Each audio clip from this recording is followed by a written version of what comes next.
सब तोड़ दिया तो, सब मंदिर उंदिर में पूरा ईटा मारा, सब तोड़ दिया तो।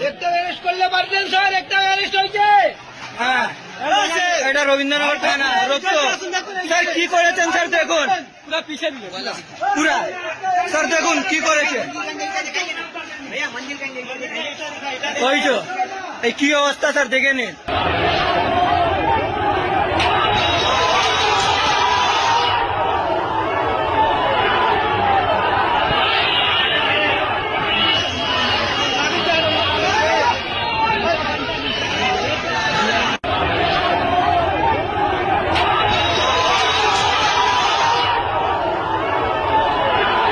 बस स्टैंड मंदिर के पास अभी हम खड़े हैं।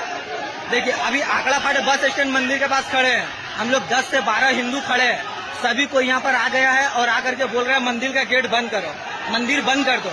हम समझ नहीं आ रहा क्यों मंदिर कर दिया, बाकी सब लोग कहाँ है? बोल रहे हैं मंदिर को बंद कर दो। हम लोग 7 से 8 लोग खड़ा है, सभी लोग यहाँ पे आके बोल रहे हैं मंदिर का गेट बंद कर दो। क्यों मंदिर का गेट बंद होगा? बोले मंदिर बंद कर दो।